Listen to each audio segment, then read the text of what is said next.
गीता हृदय भगवान का सब ज्ञान का शुभ सार है। इस शुद्ध गीता ज्ञान से ही चल रहा संसार है।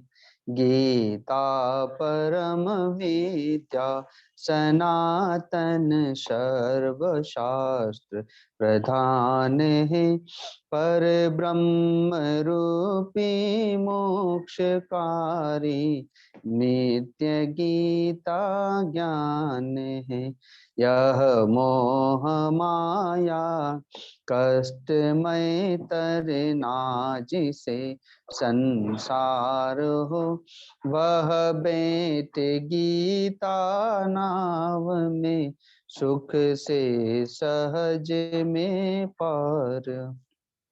संसार के सब ज्ञान का ज्ञानमय भंडार है। श्रुति उपनिषद वेदांत ग्रंथों का परम शुभ सार है। गाते जहाँ जन नित्य हरि गीता निरंतर मेम से रहते वहीं सुख कंद नटवर नंद नंदन प्रेम से। गाते जहाँ जन गीत गीता प्रेम से धर ध्यान है। तीरथ वहीं भव के सभी शुभ शुद्ध और महान है। धरते हुए जो ध्यान गीता ज्ञान का तन छोड़ते, लेने उन्हें माधव मुरारी आप ही उठ दौड़ते। सुनते सुनाते नित्य जो लाते, इसे व्यवहार में पाते परम पद ठोकरे खाते नहीं संसार में। पाते परम पद ठोकरे खाते नहीं संसार में। हरि ओम तत्सत। हरि ओम तत्सत। गीता जी का छठा अध्याय निकाल लेंगे और मैं एक एक ही बार बोलूंगा, इसे दोहराऊंगा नहीं। इसलिए जो लोग साथ में पढ़ना चाहते हैं साथ में पढ़ लेंगे, और या व्यक्तिगत रूप से आप लोग इसको रिकॉर्ड कर सकते हैं। अभी देखते जाएं और फिर बाद में दिन में सुनते हुए इसको पढ़ सकते हैं। ओम श्री परमात्मने नमः। अद्य षष्ठोऽध्यायः। श्री भगवानुवाच। अनाश्रितः कर्मफलं कार्यं कर्म करोति यः, स सन्न्यासी च योगी च न निरग्निर्न चाक्रियः। यं सन्न्यासमिति प्राहुर्योगं तं विद्धि पाण्डव, न ह्यसन्न्यस्तसंकल्पो योगी भवति कश्चन। आरुरुक्षोर्मुनेर्योगं कर्म कारणमुच्यते, योगारूढस्य तस्यैव शमः कारणमुच्यते। यदा हीनेन्द्रियार्थेषु न कर्मस्वनुसज्जते, सर्वसंकल्पसन्न्यासी योगारूढस्तदुच्यते।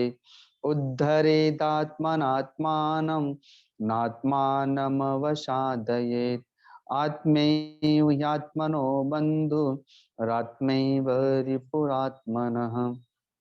बन्धुरात्मात्मनस्तस्य येनात्मैवात्मना जितः। अनात्मनस्तु शत्रुत्वे वर्तेतात्मैव शत्रुवत्। जितात्मनः प्रशान्तस्य परमात्मा समाहितः।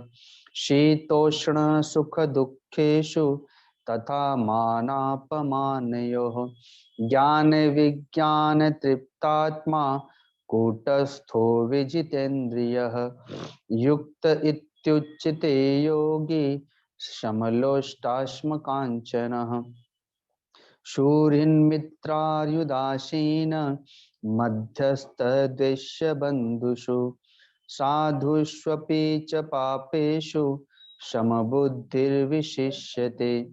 योगी युञ्जीत सतत मात्मानं रसि स्थितः। एकाकीयत चित्तात्मा निराशीर परिग्रहः। शुचौ देशे प्रतिष्ठाप्य स्थिरमासनमात्मनः।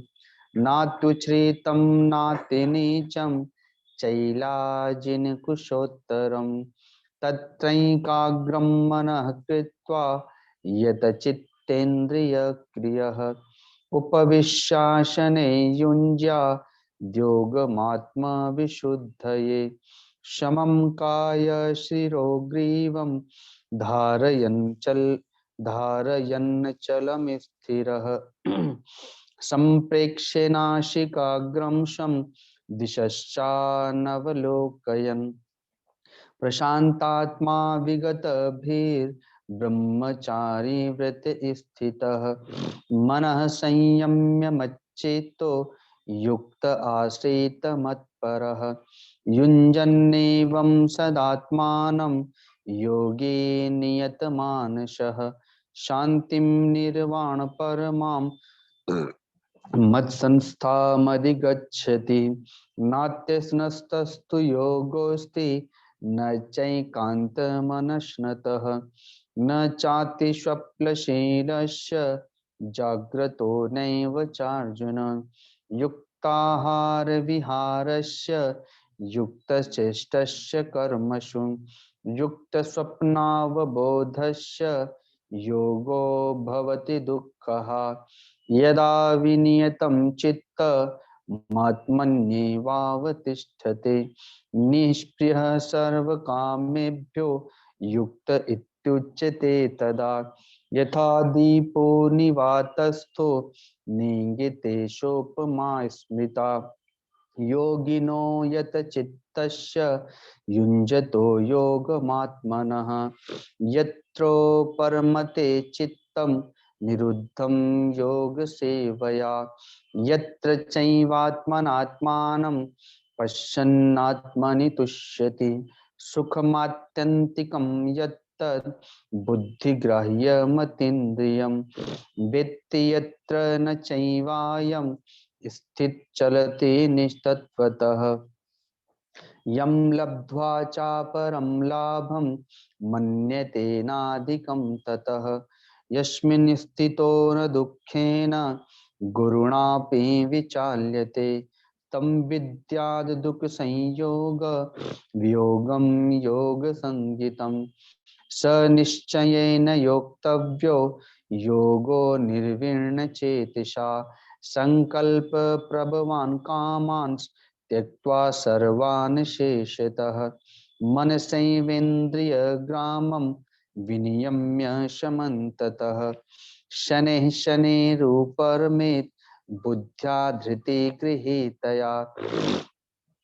आत्मसंस्थं मनः कृत्वा न किञ्चिदपि चिन्तयेत्। यतो यतो निश्चरति मनश्चञ्चलमस्थिरं। ततस्ततो नियम्यैत तदात्मन्येव वशं नयेत्। प्रशान्तमनसं ह्येनं योगिनं सुखमुत्तमम्। उपैति शान्तिरजसं ब्रह्मभूतमकल्मषम्।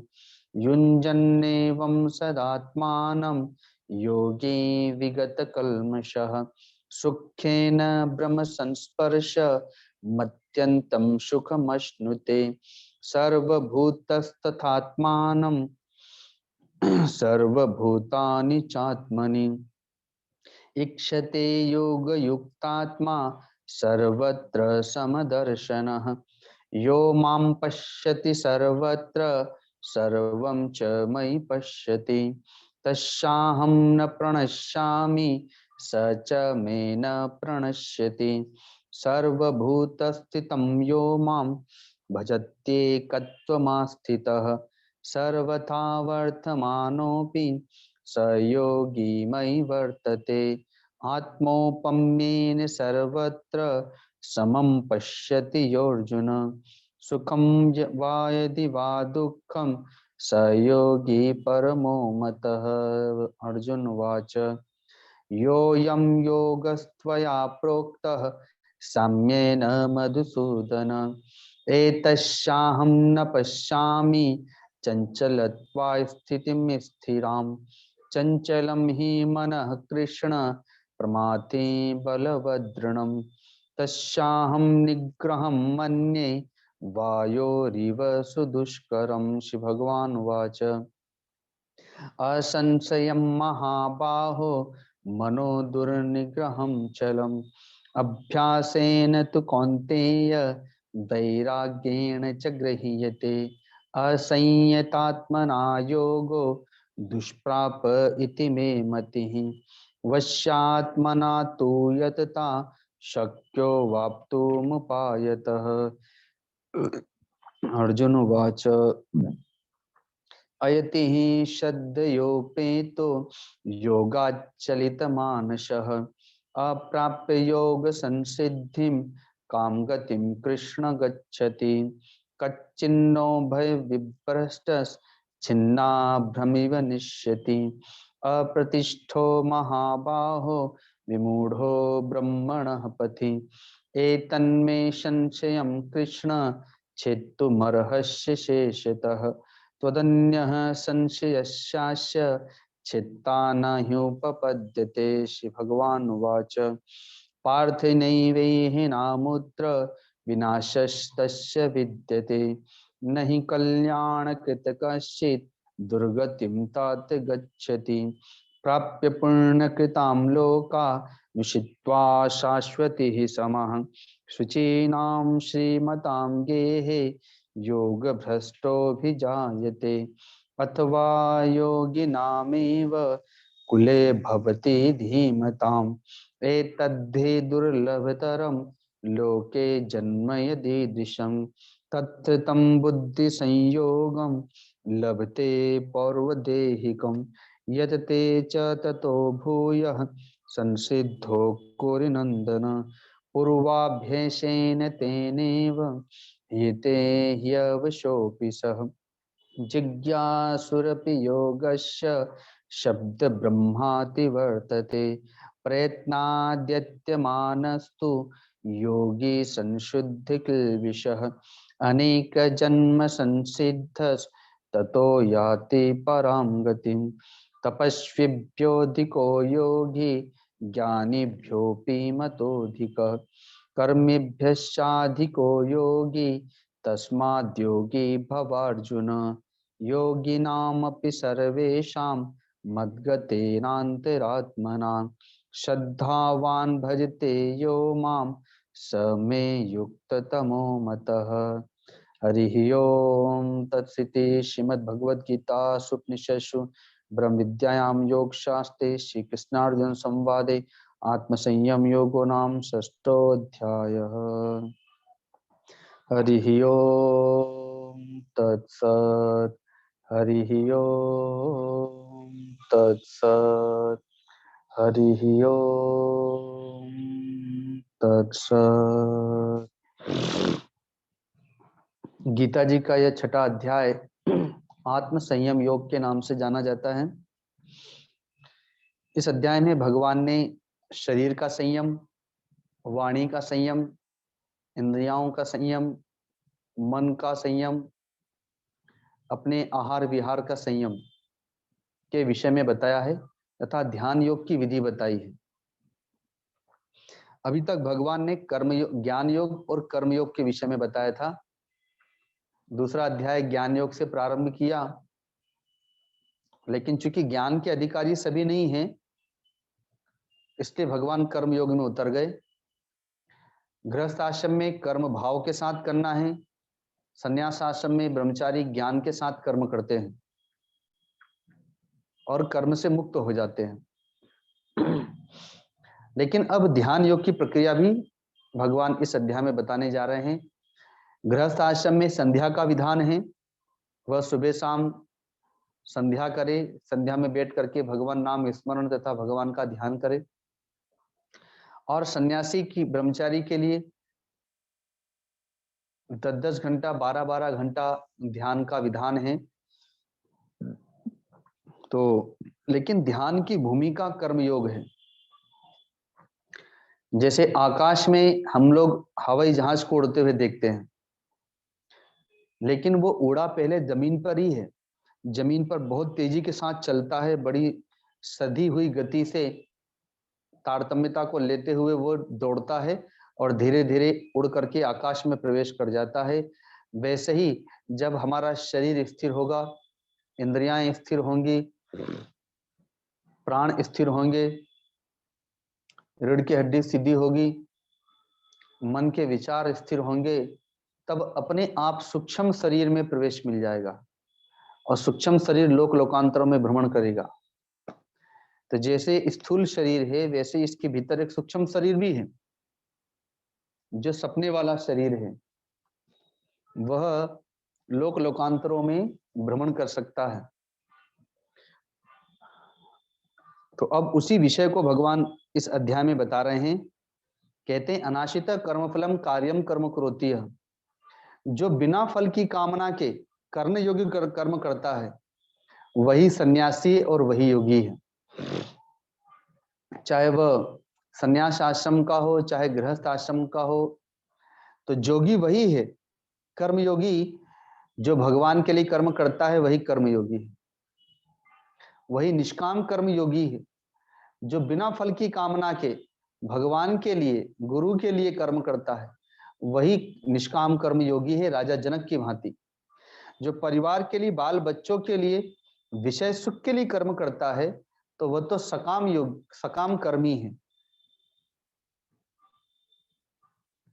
तो भगवान कहते हैं कि योगी वही है, सन्यासी वही है जो निष्काम कर्म करता है। और कर्म भी कौन सा? जो कर्ण योगी कर्म है। ऐसा नहीं कि मनमाना कर्म कर रहा है। शास्त्र जिसे करने को कहते हैं, सदगुरु जिसे करने को कहते हैं, उस कर्म को भी वो बिना फल की कामना के करता है या भगवान तथा सदगुरु की प्रसन्नता के लिए करता है, वही निष्काम कर्म योगी है और वही ज्ञानी है। जिसने अग्नि का त्याग कर दिया है वही सन्यासी नहीं है। बहुत से सन्यासी ऐसे हैं जो अग्नि नहीं छूते, इसलिए भिक्षाटन करके प्रसाद पा लेते हैं। तो कहते हैं कि सन्यासी वह नहीं है जिसने अग्नि का त्याग किया, बल्कि सन्यासी वह है जिसने भीतर की अग्नि का त्याग किया है। हमने देखा है पंचाग्नि तापते हैं महात्मा। गंगा जी के तट पर भी मैंने देखा, राम झूला के पास में रेत के ऊपर, जिसमें रेत बड़ी तप रही थी, दोपहरी का समय था, आकाश में सूर्य भी तप रहा था, चिलचिलाती धूप, गर्मी का समय, और चारों ओर से आग जला लिए और फिर कंबल ओढ़कर और माला जप कर रहे थे। इसको कहते हैं पंचाग्नि तापना, अर्थात चारों ओर अग्नि है। तो चारों ओर अग्नि है, ऊपर से सूर्य की अग्नि है, नीचे से रेत तप रही है और ऊपर से कंबल भी ओढ़ लिया गर्मी में, और फिर जप कर रहे हैं। इसको कहते हैं पंचाग्नि तापना। तो कहते हैं कि केवल अग्नि तापना या अग्नि का त्याग करने से कोई सन्यासी नहीं हो जाता है, बल्कि भीतर की अग्नि का जिसने त्याग किया, तो भीतर की अग्नि है कामाग्नि, क्रोधाग्नि, लोभाग्नि, रागाग्नि, द्वेषाग्नि, अर्थात काम, क्रोध, लोभ, मोह, ममता, आसक्ति, ईर्ष्या, छल कपट आदि ये सब अग्नियां हैं जो मनुष्य को प्रतिदिन जलाती रहती है। जो इन अग्नि का त्याग करता है वास्तव में वही सन्यासी है, और केवल कर्मों का त्याग कर देने वाला योगी नहीं है। गृहस्थ आश्रम में कोई कर्मों का त्याग कर दे तो वो योगी नहीं हो गया, बल्कि कर्म का फल त्याग करने वाला योगी है। या कर्म को भगवान के लिए करने वाला कर्मयोगी है। राजा जनक ने कर्म का त्याग नहीं किया है, महात्मा भरत ने कर्म का त्याग नहीं किया है, बल्कि कर्मों के फल का त्याग किया। वे कर्म करते हैं कौन सा जो करने योग्य है और फल को समर्पित कर देते हैं। तो संन्यास और योग दोनों एक ही है। एक घर में रह करके त्याग कर रहा है भीतर से, मन से विषय का, कामनाओं का, इच्छाओं का त्याग कर रहा है, और एक जंगल में रह करके बाहर से तो त्याग कर ही दिया, अब भीतर का त्याग कर रहा है। तो त्याग तो दोनों में एक ही है। अतः वही सन्यासी है, वही योगी है जो इच्छाओं का, कामनाओं का, वासनाओं का, विषयों का त्याग करता है। कहते हैं कि भगवान को प्राप्त करने के लिए निष्काम कर्म तो करना ही पड़ेगा। जिसने बहुत समय तक सकाम कर्म किया है तो उस सकाम कर्म को काटने के लिए निष्काम कर्मयोग करना पड़ेगा, तभी वो योगारूढ़ कहलाएगा। योगारूढ़ का मतलब योग में आरूढ़ होने वाला। कौन से योग में? परमात्मा को प्राप्त करने के योग में। परमात्मा को प्राप्त करने के लिए चलना ही योग है, और उसमें वो आरूढ़ कब होगा? जब वो निष्काम कर्म करने लगेगा या निष्काम जीवन जीने लगेगा। जब हम लोग कहीं भी आते जाते या किसी से मिलते हैं तो थोड़ी देर में पता लगा लेंगे कि ये सकामी है या निष्कामी है। जो सकामी है वो भगवान का भक्त नहीं है, वो भले अपने को भक्त मानता रहे, वो वास्तव में भक्त तो अपने परिवार का है, अपने बाल बच्चों का है, अपनी संपत्ति का भक्त है, विषय का भक्त है, हित नाते रिश्तेदारों का भक्त है। भगवान की भक्ति तो वो भगवान से कुछ मांगने के लिए कर रहा है, पर किसके लिए मांग रहा है? तो वो अपने परिवार, बाल बच्चे, स्वजन आदि के लिए मांग रहा है। अतः भक्त तो वास्तव में वो इनका है। इसीलिए देखा जाता है कि बहुत से लोग ऐसे हैं कि कामनाओं की पूर्ति हो गई तो भगवान को भूल जाते हैं, सुग्रीव बन जाते हैं। या बहुत से भक्त ऐसे हैं कि कामनाओं की पूर्ति हुई नहीं, और तब तक जिसके लिए कामना की पूर्ति चाहिए थी, बेटे के लिए, बेटी के लिए, संपत्ति के लिए, और यदि उनका अभाव हो गया, या पुत्र मारा गया, या पुत्री मारी गई, या धन लुट गया, तो वो नास्तिक हो जाता है, कहता है कि मैं भगवान को नहीं मानता। तो कहते हैं कि योग में आरूढ़ होने की इच्छा वाले को निष्काम कर्मयोग करना होगा। इसको नवदा भक्ति की तीसरी भक्ति में आया है। गुरुपद पंकज सेवा तीसरी भक्ति अमान, बिना मान की कामना के जो गुरु की सेवा करता है, गुरु की आज्ञा का पालन करता है, वही गुरु को प्राप्त करता है, भगवान को प्राप्त करता है। उद्धरेदात्मनात्मानम नात्मानम उषादेत। हाँ, उसके पहले कहते हैं कि जो योगारूढ़, योग में आरूढ़ होने की इच्छा वाले निष्काम कर्म करें, और जब विषयों की ओर मन न जाए, चाहे गृहस्थ आश्रम में चाहे ब्रह्मचर्य आश्रम में, विषय सामने आए लेकिन विषय को देख करके मन में विषयता ना आए, और सकाम कर्म से भी उपरामता आ जाए, उस समय जान लेना चाहिए कि वो योगारूढ़ हो गया। तब वो ध्यान योग का अधिकारी होता है। कई लोग पूछते हैं कि ध्यान में मन नहीं लगता, तो उसका मन इसीलिए नहीं लगता क्योंकि वो योगारूढ़ नहीं हुआ, क्योंकि अभी उसका मन विषयों में जा रहा है, अभी उसका मन सकाम कर्म करने का कर रहा है, तो इसलिए योग में आरूढ़ नहीं हो पाएगा, अर्थात ध्यान में प्रवेश नहीं मिलेगा। भगवान कहते हैं उद्धरेदात मनात्मानम नात्मानम औषादेत, मनुष्य अपना उद्धार स्वयं करे, क्योंकि उसका उद्धार करने वाला इस संसार में कोई नहीं। माता पिता जन्म देते हैं, पाल पोस के बड़ा कर देते हैं,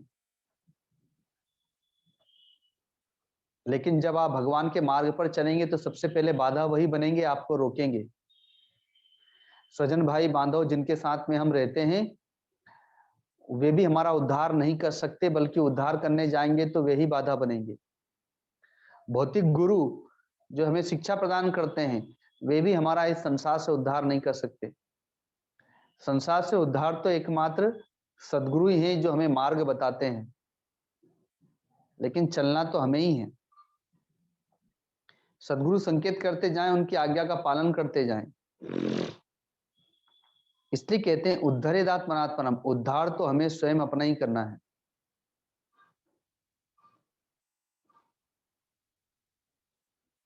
सद्गुरु की आज्ञा का पालन तो हमें ही करना है।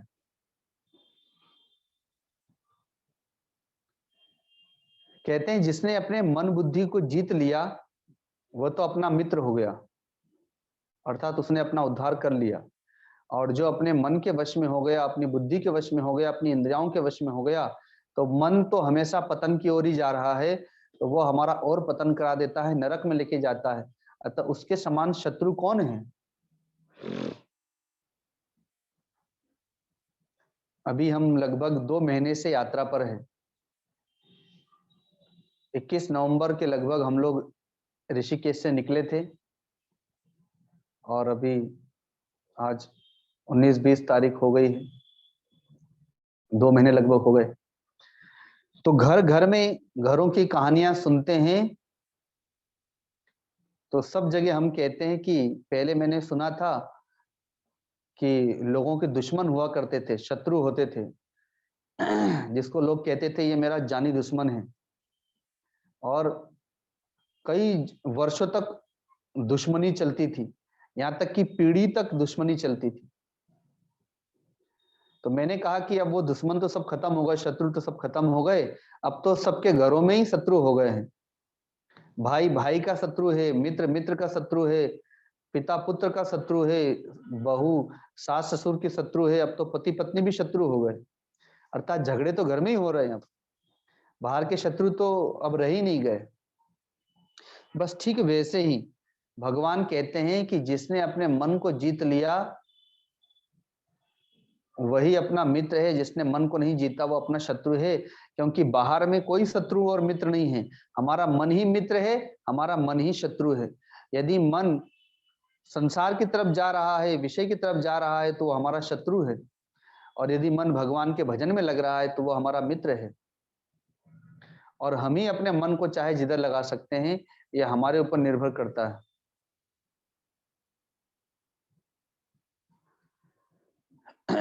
कहते हैं कि जिसकी सर्दी गर्मी सुख दुख मान अपमान में, जय पराजय लाभ हानि में, जिसकी अंतःकरण की वृत्तियां समशांत हैं, जिसके लिए मिट्टी पत्थर और स्वर्ण समान हैं, जो मित्र में मध्यस्थ में वेरी में उदासीन में और सुहृदों में भी सम है, वही श्रेष्ठ है, वही योगी है, वही सन्यासी है, और वही ध्यान योग का अधिकारी है। तो ये होगा कैसे?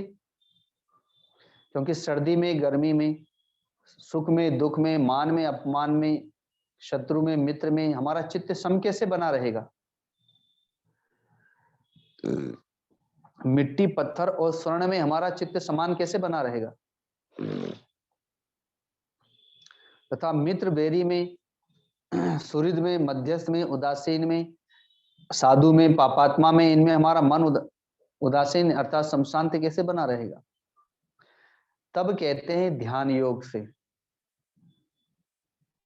शुद्ध भूमि हो, उसके ऊपर कंबल बिछा हुआ हो, क्योंकि अब तो मृग चर्म तो बिछा नहीं सकते हैं, तो चटाई ले लिया, चटाई के ऊपर कंबल बिछा लिया, और सिर को, गले को और रीढ़ की हड्डी को सीधा रखे। जिस आसन में सुखपूर्वक बैठ सकते हैं उस आसन में बैठें। चाहे ज्ञान योग की मुद्रा हो, चाहे गौमुखी मुद्रा हो, यह भ्रुकुटी का अग्रभाग है। यहाँ पर मन को एकाग्र करके अंतःकरण की शुद्धि के लिए योग का अभ्यास करें। सुबह शाम संध्या करें, ध्यान में बैठे, परमात्मा का नाम जप करें, परमात्मा का ध्यान करें। अभी तक संसार का नाम जपा है, संसार का ध्यान किया है। अभी तक स्वजन भाई बांधवों का नाम जपा है, स्वजन भाई बांधवों का ध्यान किया है, अभी तक संपत्ति का नाम रटा है, संपत्ति का ध्यान किया है। अब परमात्मा का नाम जप करे और परमात्मा का ही ध्यान करे। तो शुद्ध भूमि में जिसमें कंबल बिछा हुआ हो, शमशांत मुद्रा हो, रीढ़ की हड्डी सीधी, भ्रुकुटी में मन एकाग्र हो, सिर को, गले को, रीढ़ की हड्डी को शमशांत रखे, बिना हिले डुले परमात्मा का ध्यान करते हुए भ्रुकुटी में और जप करे। लेकिन कहते हैं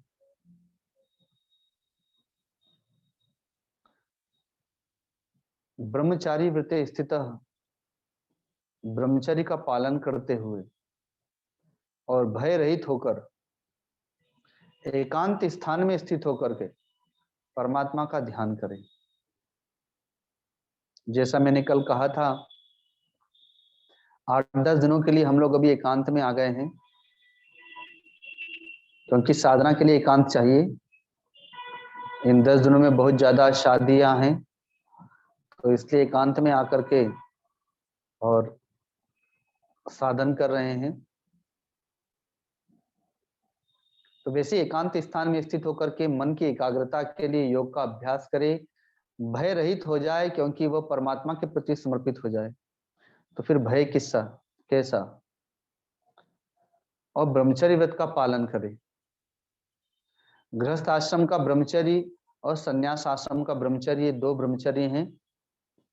भगवान श्री राम गृहस्थ आश्रम के ब्रह्मचर्य का पालन करते हैं कि एक नारी व्रत रत सब झारी, ते मन बचक्रम पति हितकारी। कि जैसे कोई सती नारी पातिव्रत धर्म का पालन करती है, वैसे ही कोई सदग्रस्त भक्त भी एक पत्नी व्रता होता है और संसार में सबको माँ, बहन और पुत्री के रूप में देखता है। जो अधिक बड़ी हैं उन्हें माँ के रूप में, जो समानांतर उन्हें बहन के रूप में, जो छोटी उन्हें बेटियों के रूप में देखता है।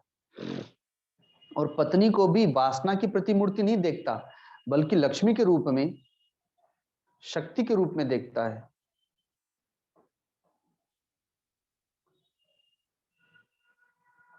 तो वो गृहस्थ आश्रम का ब्रह्मचर्य कहलाता है। और इस प्रकार से अपने मन को परमात्मा में लगाए, तब उसे उसके अंतःकरण में आत्यंतिक सुख प्रकट होगा, आनंद प्रकट होगा।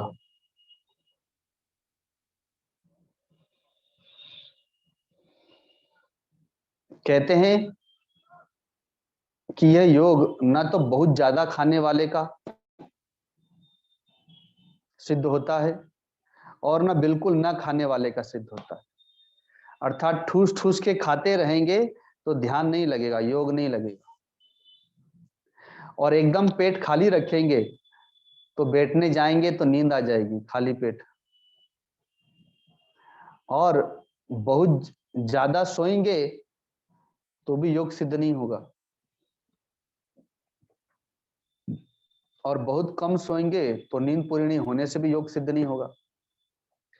तो संयम का पाठ पढ़ाया भगवान ने कि ना तो अधिक खाना है ना कम खाना है, नपा तुला खाना है, सात्विक खाना है। ना बहुत ज्यादा सोना है ना बहुत कम सोना है। जितने में हमारे शरीर की नींद पूर्ण हो जाए, शरीर स्वस्थ हो जाए जाग जाग करके, उतना ही सोना है। और बहुत ज्यादा व्यवहार भी नहीं करना है और बहुत कम व्यवहार भी नहीं करना है। तो युक्ताहार विहार से युक्त आचार विचार व्यवहार हो, संयम के साथ में आचार विचार व्यवहार। इसलिए कहा गया है कि अधिक बोलना ठीक नहीं है, कम बोलो तो मुख कहावे, अधिक बोले बकवादी। दोनों के मध्य में रहना पंडित कहे विचारी। तो जैसे बहुत ज्यादा बोलना या बहुत कम बोलना, उससे अच्छा है मध्य में। तो ये मध्यम मार्ग बताया भगवान ने ध्यान योग का।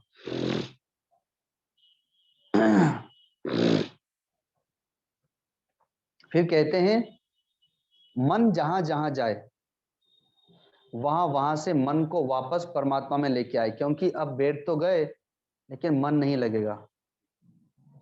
यतो निश्चरति मनस चंचल मस्तिरम, यह चंचल मन जहां जहां संसार में विचरण करे, जिन जिन विषयों को याद करे, जिन जिन स्वजन भाई बांधवों को याद करे, वहां से बार बार लाए, हटाए और भगवान के नाम में लगाए, भगवान के ध्यान में लगाए। ऐसे तो दिन में विचार आते जाते रहते हैं लेकिन वो बाधा नहीं देते, लेकिन जब ध्यान में बैठेंगे तो पता नहीं कितने वर्षों के बचपन की बातें याद आने लग जाएगी। जो भूल गए थे वो उनके भी विचार आने लग जाएंगे। भगवान कहते हैं उनसे विचलित ना हो। जब अभी ठंडी के दिनों में तापने के लिए लकड़ी में आग लगाई जाती है तो सबसे पहले धुआं निकलता है। तो जब धुआं निकले तो आंख बंद कर लो, मुंह फेर लो और धीरे धीरे दूर से हवा भी फूंकते रहो। थोड़ी देर के बाद आग प्रकट हो जाएगी। ठीक वैसे ही जब हम भगवान के नाम का जप करते हैं, ध्यान करते हैं, तो पहले धुआं प्रकट होता है। वो धुआं है नींद, वो धुआं है विचार। जब नींद आए तो उसे हटाने का प्रयत्न करें, आंख खोल दे, खोल के जप करे। जब विचार आए तो वहां से भी विचारों को धुआं समझ ले कि धुआं निकल रहा है, तो धुआं से क्या उलझना। आप अपना काम करते रहे, भगवान के नाम की फूंक मारते रहे, आगे चल करके अग्नि प्रकट हो जाएगी। शनि शनि रूपर में बुद्धादिति गृहीतिया, धीरे धीरे धीरे धीरे मन को परमात्मा में लगाए, धीरे धीरे मन को संसार से हटाए, रोज करता रहे। संकल्प से उत्पन्न होने वाली कामनाओं का त्याग करता जाए। ऐसा करके एकमात्र परमात्मा का ही चिंतन करे और कुछ भी चिंतन ना करे। कुछ भी विचार आए उसको हटाते जाए, वहां से हटा करके परमात्मा में लगाते जाए, बार बार बार बार बार बार। तो करत करत अभ्यास के जड़मती हो तो सुजान, और रसरी आवत जात से सिल पर पड़त निशान। जब पत्थर पर रस्सी के आने जाने की रगड़ से निशान बन सकता है, तो हमारे मन पर भगवान के नाम की आने जाने की रगड़ से निशान क्यों नहीं बन सकता। अर्थात नाम हमारे मन में अंकित क्यों नहीं हो सकता, अर्थात हो सकता है। तो जब इस प्रकार से करते हैं तो कहते हैं कि फिर उसे उत्तमाति उत्तम आनंद की प्राप्ति होती है, क्योंकि जीव का अर्थात मन का और परमात्मा का संबंध हो जाता है, योग बन जाता है, अर्थात मन परमात्मा में मिल जाता है। जैसे लोहा लोहार को देते हैं कि लो भाई हम लोहा देते हैं, इसकी कुल्हाड़ी बना दो, तो वो क्या करता है, उस लोहे को अग्नि में डाल देता है और अग्नि को प्रज्वलित करने के लिए उसमें हवा देता रहता है, वो चक्री है उसे चलाता रहता है। तो लोहा उस अग्नि में पड़ा पड़ा हुआ लाल हो जाता है एकदम।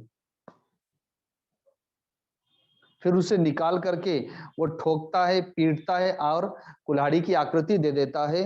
वैसे ही ये मन ही लोहे के समान है और परमात्मा ही अग्नि के समान है।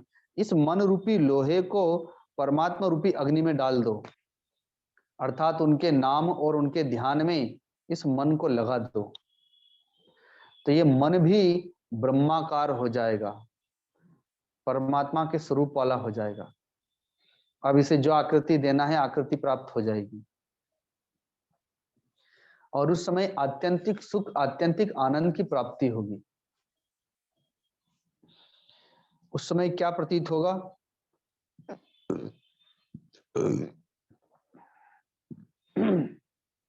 और सुख और आनंद में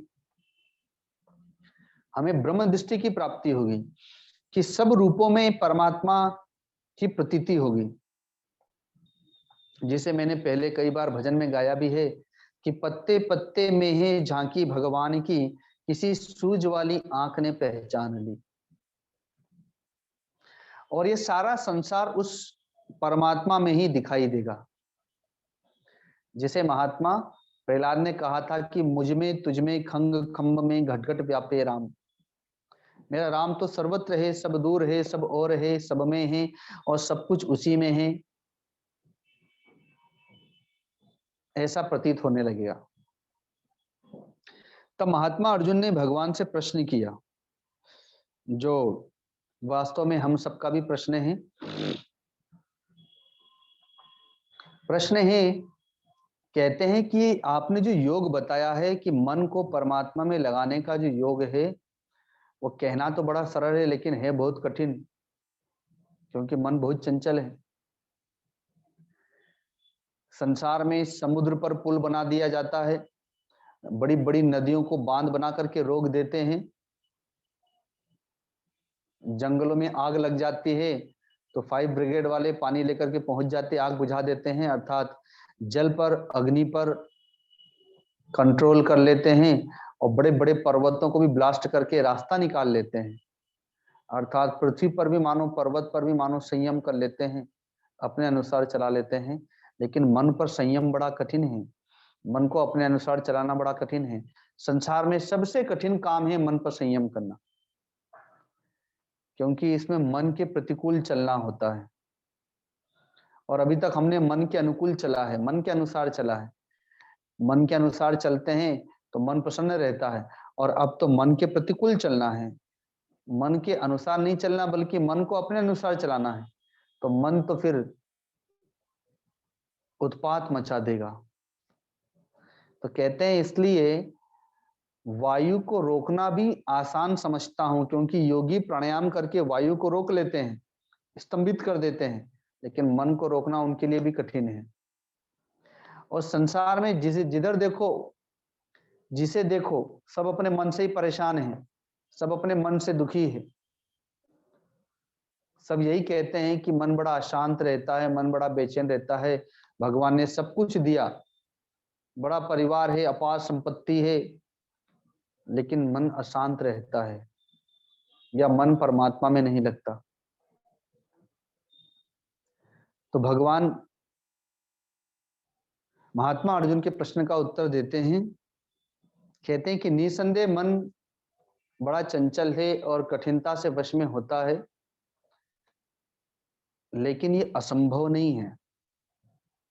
कठिन अवश्य है लेकिन असंभव नहीं है। अर्थात मन वश में होता है, मन पर संयम होता है। कैसे? तो कहते हैं अभ्यास और वैराग्य से। बार बार बार बार परमात्मा में लगाने का अभ्यास करता रहे, अभ्यास करता रहे, जप का अभ्यास करता रहे, ध्यान का अभ्यास करता रहे, करता रहे, और संसार से वैराग्य भी करता रहे, विषयों से उपरत भी होता रहे। तो अभ्यास तो सब करते हैं लेकिन वैराग्य नहीं करते, अर्थात राग युक्त रहते हैं संसार में, इसलिए मन नहीं लगता। तो कहते हैं कि जिस प्रकार पक्षी के दो पर होते हैं और दोनों पंखों से उड़ पाता है, वैसे ही मन पर काबू करने के लिए अभ्यास भी चाहिए और वैराग्य भी चाहिए।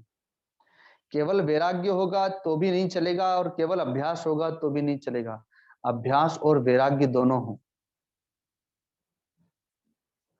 कृष्ण गोविंद गोपाल गाते चलो, ये अभ्यास हुआ, और मन को विषयों के विषय हटाते चलो, ये वैराग्य हुआ। हम अभ्यास तो बहुत करते हैं, जप करते हैं, पूजा पाठ करते हैं, 2 घंटे 3 घंटे, कई लोगों को देखा माला लेके दिन भर जप करते रहते हैं, भजन गाते रहते हैं। तो अभ्यास तो बहुत करते हैं, लेकिन दूसरा पक्ष जो वैराग्य का है, वो वैराग्य धारण नहीं करते, सबसे राग युक्त तो होते हैं, सब में आसक्त तो रहते हैं। इसलिए परमात्मा में ध्यान नहीं लगता, परमात्मा का ध्यान नहीं होता। ओम। तो इसलिए अभ्यास और वैराग्य, इन दोनों को लेकर के चलना है। गृहस्थ आश्रम में भी अभ्यास हो, राजा जनक की भांति रोज सुबह शाम संध्या करें, महात्मा भरत की भांति दोनों टाइम संध्या करें, और वैराग्य भी धारण करें। जैसे जैसे शरीर बाल्यावस्था से युवक, युवावस्था से और वृद्धावस्था की ओर ढलने लगता है, बस वैसे ही वैराग्य प्रारंभ हो जाना चाहिए।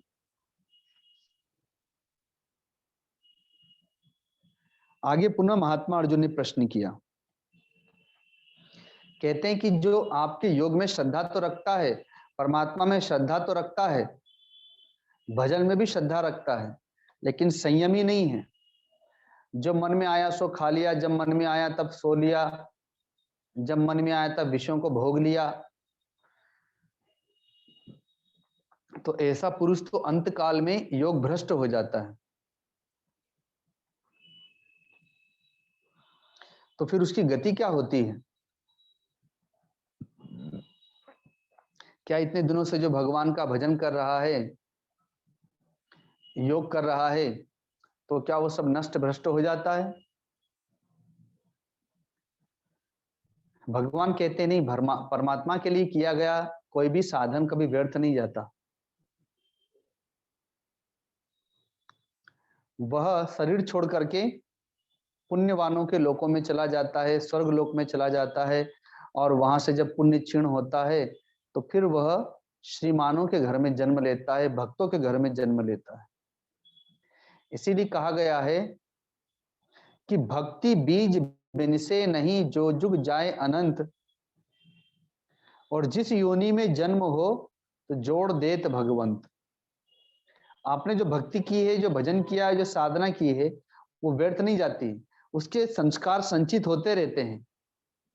परमात्मा की प्राप्ति नहीं हुई तो अगले जन्म में पहले तो आप पुण्य लोकों में चले जाएंगे, वहां से फिर अगले जन्म में श्रीमानों के घर में, धनवानों के घर में, भक्तों के घर में जन्म लेते हैं, और वहां पर भक्ति के संस्कार पहले वाले अपने आप प्राप्त हो जाएंगे। और कोई उच्च कोटि का साधक है, साधना कर रहा है, लेकिन अंत काल में विचलित हो गया, संयम नहीं रहा, योग भ्रष्ट हो गया, तो वह सीधे योगियों के कुल में जन्म लेता है। अर्थात राजा जनक जैसा कोई कुल होगा जहां योगी होते हैं, ऐसे कुल में जन्म लेता है। आदिगुरु शंकराचार्य जी, संत ज्ञानेश्वर जी, इन सबके माता पिता योगी ही है, गृहस्थ आश्रम में, ऐसे कुल में जन्म लेते हैं, और वहां पुनः अपने पूर्व संस्कारों को प्राप्त करके और भी अधिक वेग से परमात्मा की प्राप्ति का प्रयत्न करते हैं। जैसे अभी हम लोग रानीगंज गए थे, तो वहां पर मैंने कहा था कि मां गंगा ने 7 पुत्रों को जल में जल समाधि दे दी। 8वां पुत्र पितामह भीष्म के रूप में हुए। वे 8 कौन थे? तो 8 वसु अर्थात 8 देवता थे। उन्हें शाप मिला था धरती पे आने का, तो गंगा जी से निवेदन किया कि हमें, हमारा जन्म होते ही हमें जल में डाल के जल समाधि दे दो, ताकि हमें धरती पे ज्यादा रहना ना पड़े। इसलिए गंगा जी उन्हें जल समाधि देती थी, अपने ही पुत्रों को। द्रौपदी के 5 पुत्र जो अश्वत्थामा ने मारे थे, वे भी देवताओं की अंश थे, इसलिए वे जल्दी मारे गए ताकि उन्हें ज्यादा दिन न रहना पड़े धरती पे, और जल्दी वे मुक्त होकर अपने लोक को प्राप्त कर लें। मां देवकी के जो 6 पुत्र कंस ने मारे थे, वे भी पूर्व के देवता ही थे, जिन्हें शाप मिला था धरती पे आने का। तो पढ़ा होगा या सुना होगा आपने कि पहले पुत्र को जब वसुदेव जी लेके गए कंस के पास में, तो कंस ने छोड़ दिया था। ये तो नारद जी आए और कहा कि क्यों छोड़ दिया तुमने? कहा कि हे देवर्षि, वो तो पहला पुत्र था, मेरा काल तो 8वां पुत्र है, और ये बच्चे से मुझे क्या भय है? तो कहते बताओ इसमें पहला कौन है और 8वां कौन है, 5वां कौन है? तब कंस जाके प्रत्येक पुत्रों को मारने लगा, क्योंकि देवर्षि जानते थे कि वे जो संतानें आई हैं वे कौन हैं, उन्हें मुक्त करना है। इसका पाप भी बढ़ेगा, उधर उनकी मुक्ति भी हो जाएगी। तो वैसे ही मैंने रानीगंज में कहा था कि भगवान नहीं चाहता कि आप संसार के लिए जिए पांचों लोग, भगवान केवल अपने लिए ही आप लोग को रखना चाहता है। इसलिए संसार के लोगों को भी आप लोगों से उदासीन कर दिया और आप लोगों का भी चित्त संसार से हटा दिया कि बस इतना ही साईं, इतना दीजिए जामे कुटुंब समाए, इतना ही भगवान देंगे कि आपकी रोजी रोटी चलती रहे, दाल रोटी चलती रहे और भगवान का भजन चलता रहे। और आपके घर में जो 2 पुत्र आए हैं, ये पूर्व के वे ही कोई योगी हैं जो आपसे केवल सेवा लेने ही आए हैं और अपनी अवधि पूरी करने अर्थात अपना भजन पूरा करने आए हैं। उन्हें संसार में किसी से कोई लेना देना नहीं, कोई विषय की इच्छा नहीं, बस केवल परमात्मा का भजन ही करते हैं सुबह से शाम तक। तो वह भक्त, वह साधक योगियों के कुल में जन्म लेता है, जहां सभी भक्त होंगे, जहां संतों का आना जाना पहले से होता होगा, ऐसे कुल में जन्म लेता है और पूर्व के संस्कारों को, भक्ति के ज्ञान के संस्कारों को प्राप्त कर लेता है और पुनः आगे की मार्ग पर चलने लगता है। लेकिन कोई कोई अत्यंत उच्च कोटि के भक्त साधक होते हैं जो एक जन्म में ही बड़े तीव्र वैराग्य के साथ में लगकर और परमात्मा को प्राप्त कर लेते हैं, लेकिन वो बड़े दुर्लभ होते हैं। भगवान सुखदेव जी के समान, आदि गुरु शंकराचार्य जी के समान ऐसे योगी बड़े दुर्लभ होते हैं।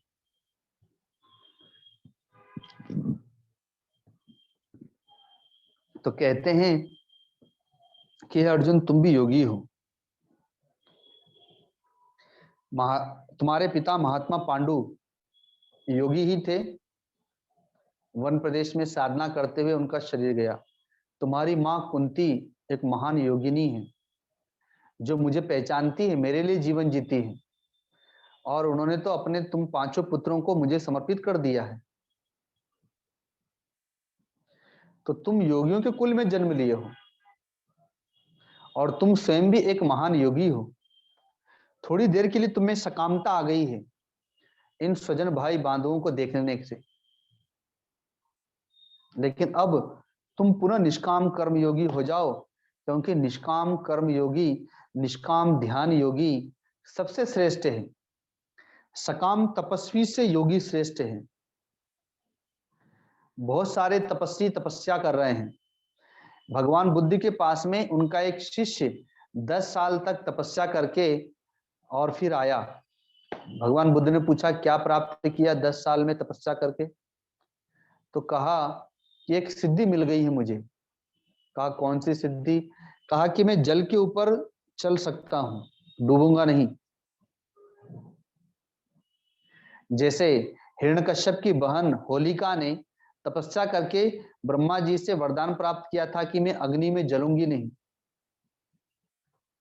तो वैसे ही कहा कि मैं इस नदी के ऊपर चल के इस पार से उस पार जा सकता हूं। तो भगवान बुद्ध ने कहा कि ये तो तुमने 10 साल में केवल 10 रुपए का काम किया, ये तो नौका वाले को 10 रुपए दो और इस पार से उस पार चले जाओ, उस पार से इस पार आ जाओ, इसमें कौन बहुत बड़ी बात है? तो ऐसे सकाम तपस्वियों से निष्काम योगी श्रेष्ठ है। शास्त्र ज्ञानियों से भी निष्काम कर्मयोगी श्रेष्ठ है। परम पूज्य मस्तराम बाबा जी कहते थे कि यदि कोई तपस्या करके आकाश में उड़ने भी लगे रावण के समान, तो उससे तो वह निष्काम भगवान के लिए जीवन जीने वाला श्रेष्ठ है। जो निष्काम कर्म करता है, जो निष्काम भक्ति करता है कि जाही न चाहिए कबहू कछु तुमसन सहज सने, शास्त्र ज्ञानियों से श्रेष्ठ है। मंच पर बड़े बड़े विद्वान बड़ी बड़ी सुंदर धारावाहिक कथाएं करते हैं और शास्त्र के ज्ञाता हैं, पंडित हैं, बड़ी संस्कृत में सुंदर संस्कृत बोलते हैं और बहुत सुंदर लय ताल में भजन भी गाते हैं कथाओं में, लेकिन उनकी दृष्टि यजमान के पॉकेट पर होती है, कितना चढ़ाया कितना नहीं चढ़ा रहा है। स्वामी रामकृष्ण परमहंस जी कहते थे उनके लिए कि जैसे आकाश में कोई गिद्ध मंडरा रहा है, तो है तो बहुत ऊपर, लेकिन वो गिद्ध की दृष्टि कहां पर है? तो जमीन पर पड़े हुए मांस पर है, वो मांस की खोज कर रही है उसकी दृष्टि। गिद्ध देख रहा है कहां पे मरा हुआ पशु पड़ा है, और जहां दिखाई देगा बस वहीं टूट पड़ेगा। तो वैसे ही वे विशाल मंचों पर बैठते थे शास्त्र ज्ञानी, विद्वान, कथावाचक, लेकिन उनकी दृष्टि यजमान के पॉकेट पर ही होती है। इसलिए भगवान कहते हैं कि उन शास्त्र ज्ञानियों से भी वह निष्काम जीवन जीने वाला, भगवान के लिए जीवन जीने वाला अत्यंत श्रेष्ठ है। तो तपस्वियों से श्रेष्ठ है, शास्त्र ज्ञानियों से श्रेष्ठ है, और सकाम कर्म करने वालों से श्रेष्ठ है। अभी कुछ दिन पूर्व हम लोग एक नगर में गए थे, तो वहां एक भक्त कह रहे थे, पूछ रहे थे कि समाज की सेवा करने का मन करता है, ये कर लें वो कर लें। तो हमने कहा कर सकते हो, इसमें कोई, लेकिन वो सामाजिक सेवा है, और सामाजिक सेवा करने से पुण्य बढ़ता है।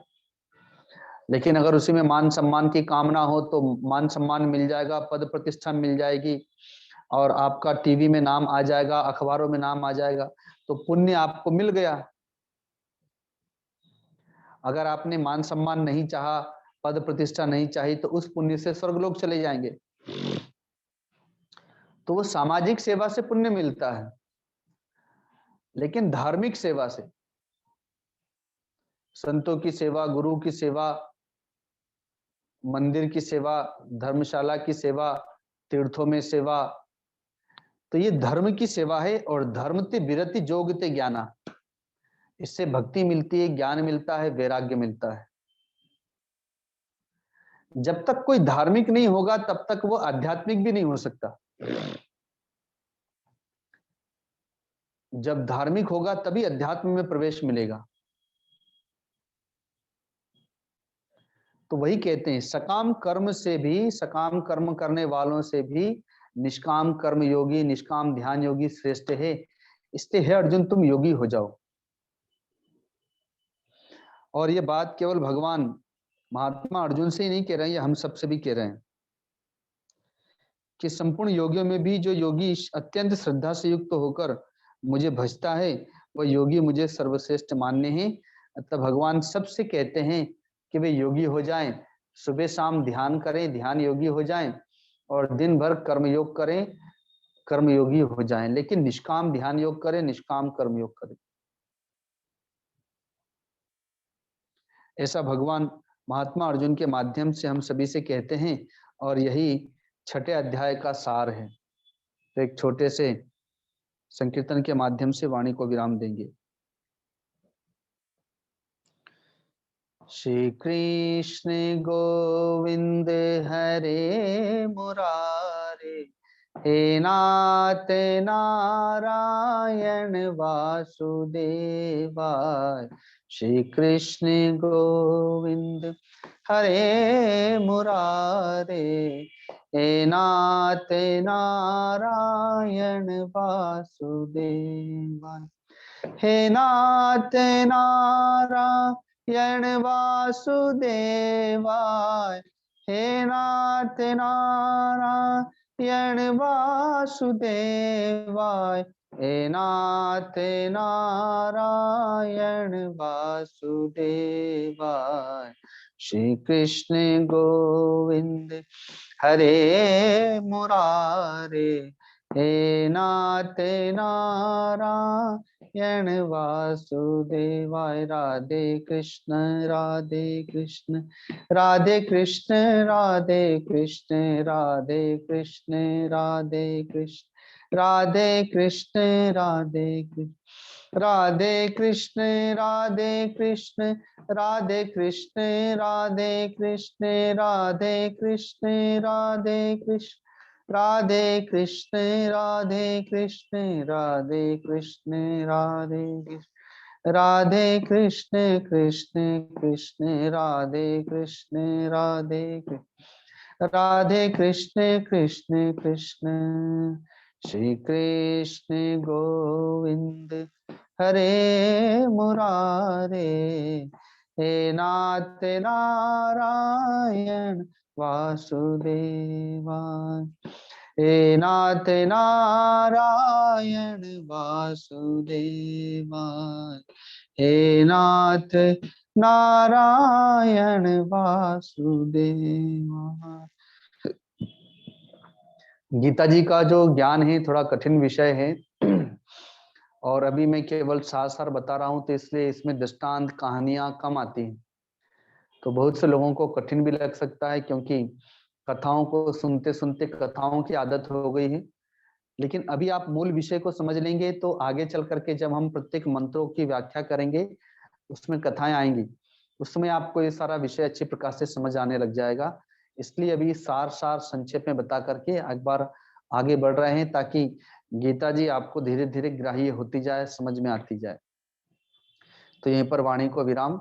बोलिए सदगुरुदेव भगवान की, परम गुरुदेव महाराज की, सत्य सनातन धर्म की, गौ माता की, गंगा मैया की, सब संतों की, सब भक्तों की। ओम नमः पार्वती पते, हर हर महादेव। जो भक्तगण प्रणाम करना चाहेंगे भी प्रणाम कर लेंगे। प्रणाम करो। प्रणाम गुरुजी। प्रणाम गुरुदेव। प्रणाम स्वामी जी। स्वामी जी। महाराज जी। प्रणाम गुरुजी। प्रणाम गुरु जी। प्रणाम स्वामी जी। प्रणाम गुरुदेव। सत्संग भी हो गया। साबुन नहीं लगा, जल्दी से नहाओ। स्वामी हरिओम।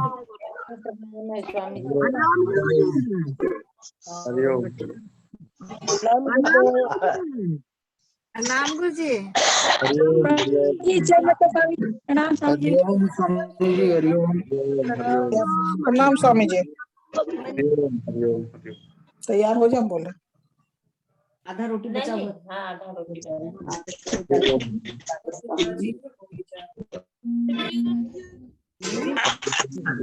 प्रणाम स्वामी जी। प्रणाम स्वामी जी। प्रणाम स्वामी जी। हरिओम हरिओम हरिओम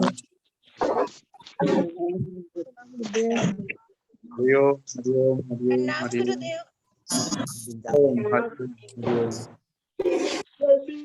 हरिओम महाराज जी, हरिओम। हरिओम हरिओम हरिओम।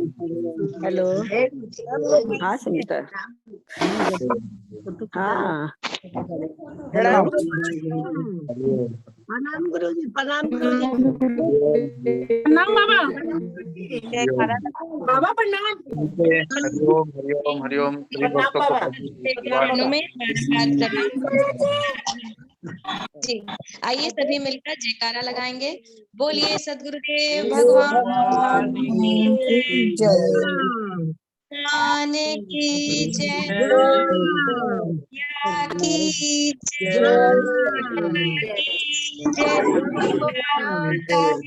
जय, की जय,